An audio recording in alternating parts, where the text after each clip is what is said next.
Clientelismo electoral en Guayaquil y cómo estudiar ciencia política en 13 elecciones.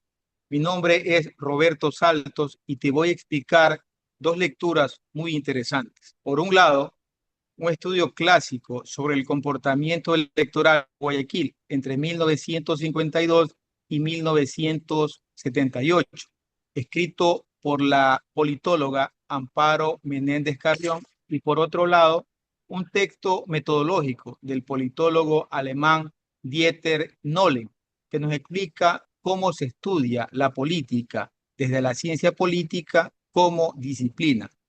Uno es un caso aplicado, el otro la caja de herramientas para analizarlos. Vamos por partes. Empecemos con el contexto.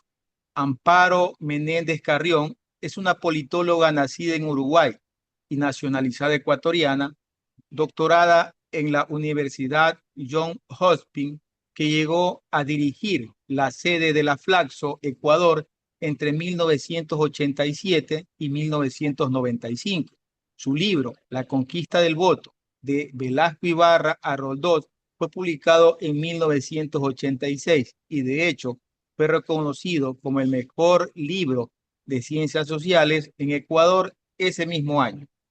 No es un dato menor. Estamos hablando de una obra de referencia obligatoria para entender el clientelismo en el país. ¿De qué se trata? La autora estudia el comportamiento electoral en Guayaquil, específicamente en los barrios suburbanos, entre 1952 y 1978.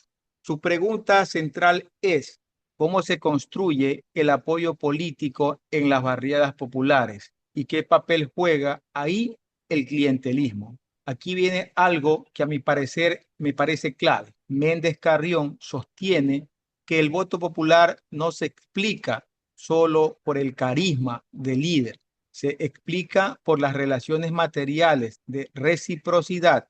Es decir, el político da algo concreto, ayuda, protección, resolución de un problema y a cambio recibe apoyo electoral. No es un vínculo emocional abstracto, es un intercambio real y sostenido en el tiempo. La autora no se quedó solo en encuestas, usó datos electorales desagregados con entrevistas y trabajo de campo directo en los barrios, además de archivos históricos. Esto le permitió construir una explicación que combina la escala local del barrio, el líder, con la escala nacional y las elecciones presidenciales.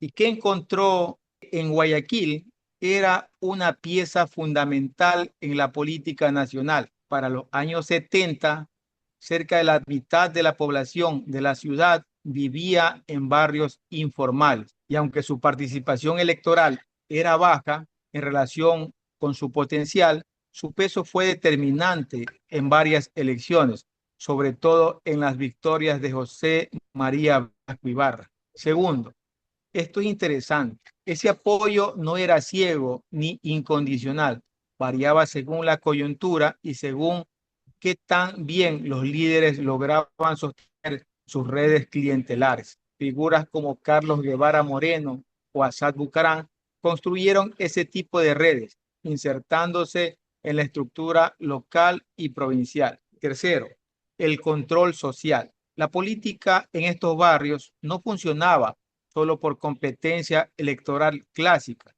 sino por relaciones de reciprocidad donde el líder aparecía como protector y proveedor. Cuarto, sobre el populismo. La autora matiza que no fue un fenómeno de una sola dirección. No era solamente un líder comprando votos, era una relación mutua, sostenida por redes y por un contexto económico de precariedad estructural que hacía que esa ayuda concreta fuera para muchas familias indispensable.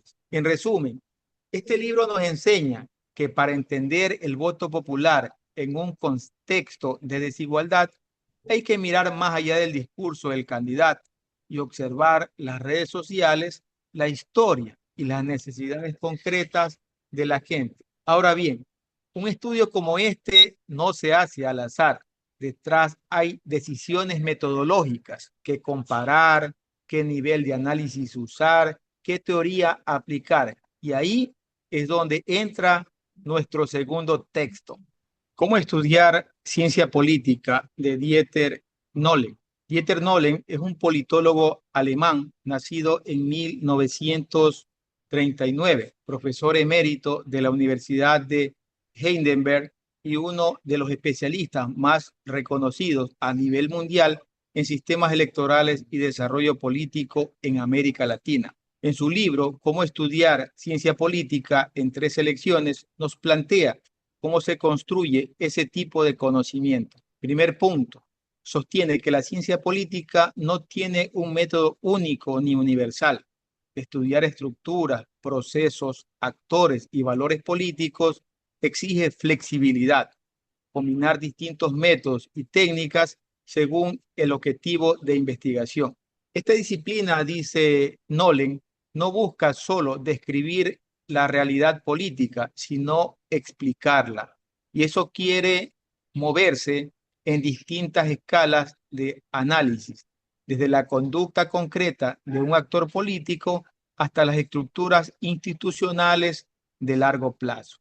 Segundo punto, relación entre la teoría y el método. Nolen distingue dos grandes tipos de teorías: las teorías normativas, que dicen cómo deben ser las cosas, criterios de valor, líneas de acción, y las teorías que explican y describen lo que efectivamente es en las instituciones, en la práctica y en las relaciones sociales. Esta distinción importa porque la legitima juicios de valor y la segunda se pone a prueba con datos observables. También habla de los niveles de abstracción.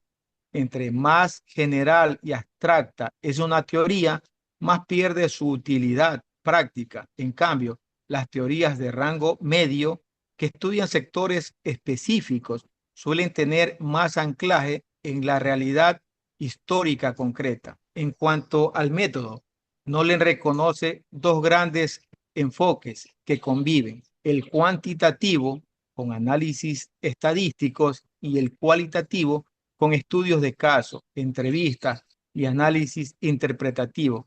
Exactamente el tipo de método que usó Menéndez Carrión en su libro que acabamos de ver. Tercer punto, y quizás el más útil para cualquiera que empiece en la investigación: el método comparativo.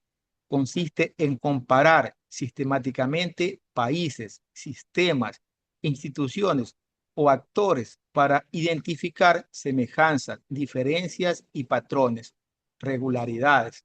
No le indica que se puede entender en sentido amplio casi cualquier ejercicio que implique comparar, o en sentido estricto como un método formal que selecciona casos representativos a partir de criterios teóricos bien definidos. ¿Para qué sirve comparar?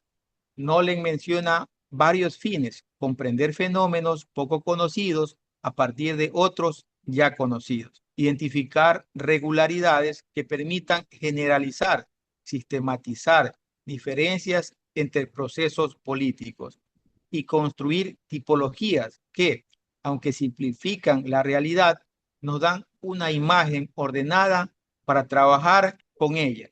En conclusión, aquí es donde se conectan nuestras dos lecturas.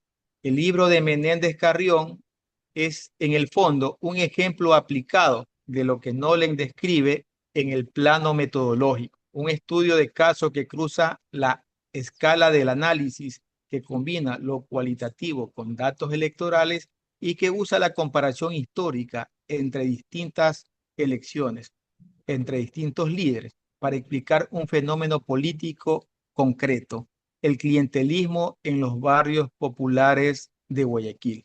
En pocas palabras, no se puede entender un fenómeno político sin herramientas metodológicas sólidas, y no hay un método que valga si no se aplica una realidad concreta y con rigor y trabajo de campo, como lo hizo Menéndez Carrión. Si te gustó este resumen, déjame un like y comparte. Nos vemos en el próximo video.